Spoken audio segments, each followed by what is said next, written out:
Greetings, my brothers and my sisters.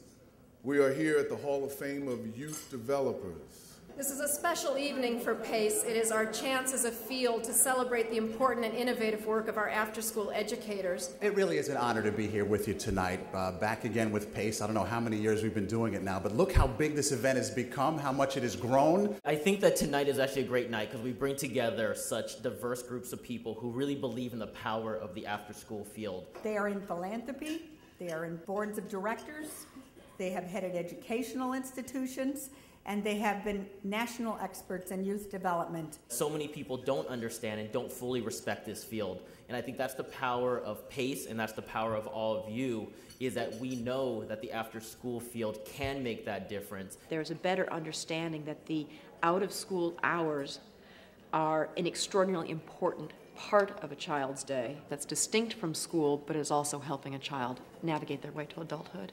We gather tonight to honor those individuals who dedicate themselves to helping young people overcome their obstacles and realize the potential that lies within each of them. Kyle, Gale, Jose, Bridget, and Marina work with different sets of youth in different parts of New York City, but each believes in the power of after school, and each draws on her or his own unique experiences and abilities to build a safe space, create an atmosphere of celebration and learning, and establish expectations of respect, hard work, and success. Working in many of the city's most underserved neighborhoods, our 5 winners and the thousands of youth workers they represent dedicate their time and talent to providing enriching experiences for young people in out-of-school time. I want you guys to walk with me for a moment. A 17-year-old sentenced to life. 14-year-old stabbed to death. My best friend was murdered because he lived on a crip block. And even more recently, my younger cousin, 15, was murdered because he thought it was cool to bang. The youth that I service come in search of someone who will not just listen, but is willing to understand and does understand where they're coming from. I do this work because it means I'm surrounded by a community of young people who have learned, for the sake of their own survival, to exercise the whole of their imaginations. They use their imaginations to envision and claim a self because they are denied access to role models.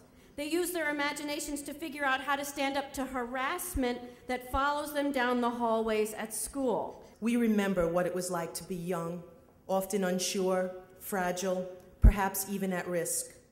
We cheer each other on, pat backs, and then lend that same hand to help. We do it because we honor the spirit and the integrity of the whole child, the physical, the emotional, the cognitive, and the creative. A safe child, a smiling child, a trusting child, a strong child is worth everything. I look at you, my students, and know how each and every one of you has grown and changed. I remember when you realized you had a safe space to cry for the first time, when you could dance and sing and speak without judgment, when you did something for the first time that you were sure you couldn't, when you truly knew that you could be yourself, and when you realized that you had found someplace that you finally belonged. Building relationships with young people starts with conversations in the hallway, over snack, or after the program has ended for the day. Those conversations begin to spark something within our young people. That spark is hope. That hope is the vehicle for our young people to envision themselves as leaders and as community members with voices that can impact their world. This is the 9th year of the PASEsetter Awards, and the PASEsetter Awards, I think, embody what Janet's view of building a movement's about, which is to build and recognize leaders. I think we could look across this room and see so many people whose leadership has been identified, enhanced, and supported by Janet Kelly. My journey in the field of youth services spanned several decades. We won't go any further than that.